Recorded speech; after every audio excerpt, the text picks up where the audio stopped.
नमस्कार दोस्तों, रूस ने एक बार फिर से पूरे दुनिया को चौंका दिया, पूरे दुनिया में हड़कंप मचा दिया है। चीन का असली औकात दिखा दिया है, चीन को चारों खाना चीज कर दिया है।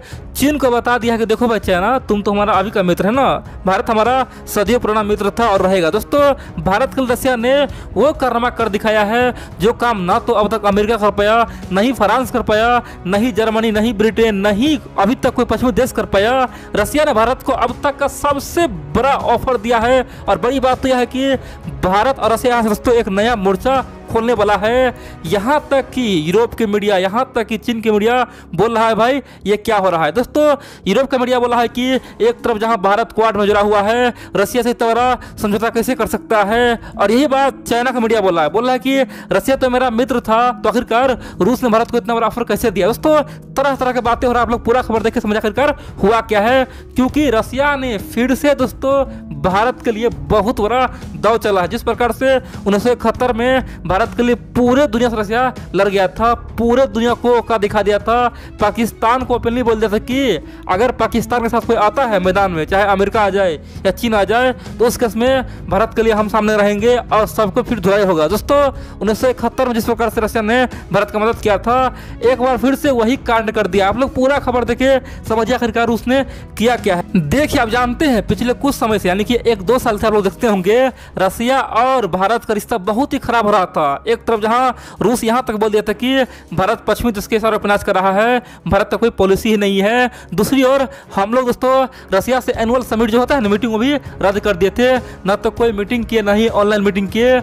यहाँ तक दोस्तों एक दूसरे की मीडिया आपस में वार छेड़ दिया। रूस की मीडिया भारत पर इल्जाम दे रहा था कि भारत के लोग पश्चिमी का इन्फ्लुएंस गेन कर रहा है, पश्चिमी देश के प्रति आकर्षण हो रहा है, झुक रहा है। और हम लोग बोले थे कि भाई हम लोग गलत नहीं है, रसिया गलत है। रसिया सरकार, रसिया के लोग चीन की ओर झुक रहा है, चीन को अपना भाई मान रहा है, रसिया वो नहीं रहा। दोस्तों, इस तरह की बातें हो रहा था, यानी कि हम लोग के बीच में एक भ्रांतियां फैल गया था और उसका फायदा चीन और अमेरिका उठा रहा था। यानी कि जो लूप होल बना था उसका फायदा उठा रहा था। लेकिन कहते हैं ना, मौका कभी न कभी मिल जाता है और वही दोस्तों कोरोना काल में हुआ है। कोरोना वायरस आया, बड़ी बात तो यह है कि भारत को फिर से दोस्तों रसिया को बहुत ही नजदीक ले खड़ा किया। बड़ी बात तो यह है कि रसिया भी यहाँ पे साबित कर दिया है कि भाई बेशक हम लोग पहले एक दूसरे पे इल्जाम लगाते थे, लेकिन हमारा मन में कोई दोष नहीं है, हम लोग का मतभेद है लेकिन मनभेद नहीं है, हम लोग मित्र थे और रहेंगे। और दोस्तों, रसिया ने सबसे पहले भारत को बचाया भी। बड़ी बात तो यह है कि रसिया ने सबसे पहले अनाउंस किया, जिस समय क्वाड का तमाम मेंबर, चाहे जापान हो, ऑस्ट्रेलिया हो, यहाँ तक कि अमेरिका दोस्तों जो अपने आप को महाशक्ति मानता है, सब चुप था। जिस समय फ्रांस चुप था, पूरी दुनिया चुप था, उस समय सबसे पहले रसिया मैदान में आया, बोला कि ये तो अनर्थ हो गया है, भारत में यह महामारी को बेकरार ले लिया है, भारत का मदद करेंगे, ऑक्सीजन देंगे, सब कुछ देंगे, वैक्सीन देंगे, मेडिकल इक्विपमेंट देंगे। दोस्तों, रसिया ने ओपनली अनाउंस किया था और उसके बाद फिर अमेरिका का औकात दिखा था और उसके बाद धड़ल्ले से पूरी दुनिया भारत का समर्थन किया था। उस समय चाइना भी दोस्तों भारत को समर्थन दे दिया था, भारत को मदद करने का ऑफर दे दिया था। अब बोलेंगे भाई ये तो ठीक था, अब की बार क्या हुआ है। देखिए, अब जानते हैं रसिया की मदद से हम लोग इतना खुश हो गए ना, भारत सरकार को समझ में आ गया कि रूस बेशक हमसे नाराज है लेकिन हमारा दुश्मन बिल्कुल नहीं है। और इसीलिए भारत ने ओपनली बोला कि जिस प्रकार हम जापान के साथ, जिस प्रकार हम ऑस्ट्रेलिया के साथ, जिस प्रकार हम अमेरिका के साथ, यानी कि क्वाड मेंबर के साथ हम लोग हर साल 2+2 मीटिंग करते हैं, सेम टू सेम मीटिंग अब रूस के साथ होगा। क्योंकि रूस हमको बहुत दिन से बोल रहा था, हम उसे इग्नोर कर रहे थे। कारण क्या था, वो है क्वाड कारण से ऐसा हम नहीं कर रहे थे। लेकिन अब कुछ नहीं होगा, क्वाड जाए कहीं पे कोई मतलब नहीं है हमको, क्योंकि जो क्वाड हमें मुसीबत पड़ने पर साथ नहीं देता वो किस काम का दोस्त हुआ। दोस्तों, अमेरिका का भी औकात भारत ने दिखा दिया और साफ कर दिया कि हम रूस से तो मित्रता करेंगे और इसीलिए 2+2 मीटिंग दोस्तों अनाउंस कर दिया। अब हर साल दोस्तों रूस के विदेश मंत्री और वहाँ के रक्षा मंत्री और भारत के रक्षा मंत्री और विदेश मंत्री के बीच में हर साल 2+2 मीटिंग होगा और दोनों के बीच में क्या मजबूरियां है, क्या समस्या आपस में शेयर होगा। दोस्तों, आप जानते हैं अमेरिका और भारत का रिश्ता 2+2 से ही दोस्तों बेहतर हुआ है। ठीक है, 2+2 मीटिंग से हमेशा रिश्ता बेहतर हुआ। दोनों में क्या समस्या है, कहाँ नहीं जाना चाहिए, दोस्तों सब मीटिंग में बार बार ये सब दोहराया जाता है और सेम टू सेम बात अब रसिया के साथ होगा। यहाँ तक तो ठीक था। अब की बार दोस्तों रूस ने इससे भी बहुत बड़ा आगे जाने का प्लान किया है। आप लोग जानते हैं हाल ही में चीन का जो मीडिया है ग्लोबल टाइम्स, वो लंबा चौड़ा एक रिपोर्ट छपा था। वो बोल रहा था कि आने वाले समय में रसिया का जो स्पुतनिक भी वैक्सीन है ना, कोरोना का वैक्सीन, वो पूरे चाइना में बनेगा और चाइना से पूरे दुनिया में बिकेगा। चाइना वैक्सीन हब बन जाएगा, चाइना ग्लोबल मार्केट में राज करेगा, क्योंकि रूस का वैक्सीन का कोई तुलना नहीं है, क्योंकि रूस का वैक्सीन 91% जो इफेक्टिव है उसका कोई तोड़ नहीं है। दोस्तों ये सच्चाई है। स्पुतनिक भी बहुत ही बढ़िया है। चीन को पता है कि उनका जो खुद का वैक्सीन है सिनो वैक्सीन वो पूरी तरह से फ्लॉप रहा है, पूरे दुनिया उस पर प्रतिबंध लगा चुका है, क्योंकि 50% भी इफेक्टिव नहीं है। जिसे लगाता है दोस्तों 100 में से बहुत सारा आदमी मारा ही जाता है, क्योंकि उतना इसका रिएक्शन होता है, और बाकी 50 पे दोस्तों थोड़ा बहुत काम करता है। इसीलिए चाइना में भी आज वो लोग ये वैक्सीन नहीं लगा रहा है, यानी कि सिनो वैक्सीन बिल्कुल नहीं लगा रहा है। और छोटे मोटे जो गरीब जैसे अफ्रीकन कंट्री है वो चीन के डर से वैक्सीन अपने लोगों को लगा रहा है। लेकिन दोस्तों चाइना चाह रहा था कि चलो मेरा वैक्सीन काम नहीं आया, कम से कम रूस से वैक्सीन ले ले और उसी को वैक्सीन खूब बेचे, क्योंकि रूस वैक्सीन बना नहीं पा रहा है, प्रोडक्शन नहीं कर पा रहा है।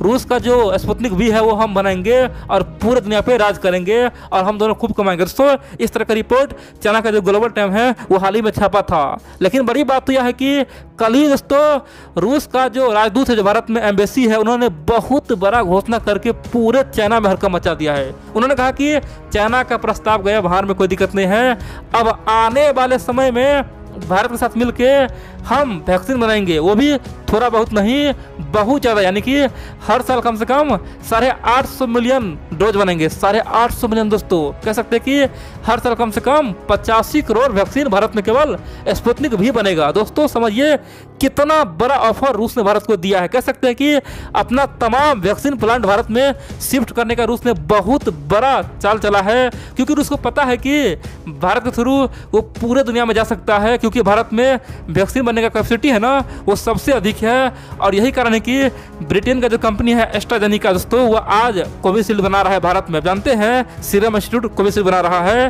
तो सिंपल सी बात है, रूस को पता है कि एक कोविशील्ड बनना है भारत में, दूसरा कोवैक्सीन है, और तीसरा अगर स्पुतनिक भी बन जाए ना तो पूरे दुनिया से मॉडर्ना अमेरिका का फेल हो जाएगा, फाइजर खत्म हो जाएगा, सिनो वैक्सीन ऑलरेडी मरा पड़ा है, जॉनसन का कहानी खत्म हो जाएगा।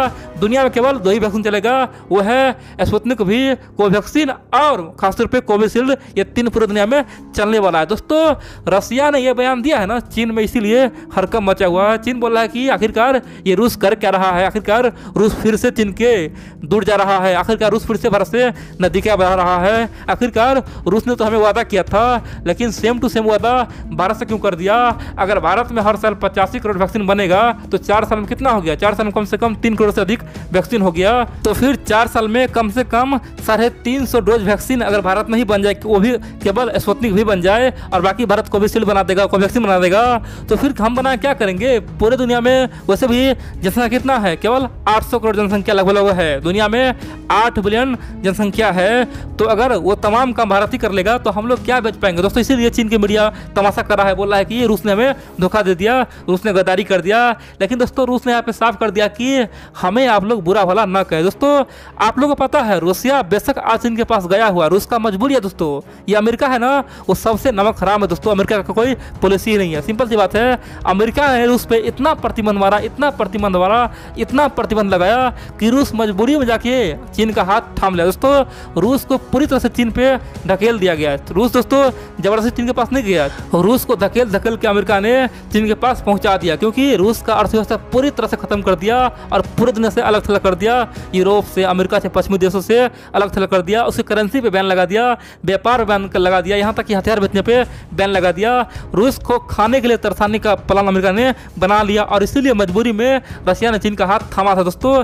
और हम लोग बोले थे कि रसिया हमें धोखा दे रहा है, लेकिन रूस हमेशा समझाते हैं कि देखो भाई अभी हमारा मजबूरी है, जैसे ही हमारा मजबूरी खत्म हो जाएगा, जिस दिन अपने दम पे हम आ जाएंगे तो फिर हम चीन का साथ बिल्कुल छोड़ देंगे, क्योंकि चीन के साथ हम भी मजबूरी में हैं। चीन तो अमेरिका से बड़ा धोखेबाज है दोस्तों। इस तरह का रूस कई बार हिंट दे चुका था, लेकिन हम लोग और रूस के बीच में थोड़ा बहुत मनमुटाव हो गया था, गलतफहमी हो गया था, और उसी का फायदा यानी कि उसी लूप होल का फायदा अमेरिका और चीन कई सालों से उठा रहा था।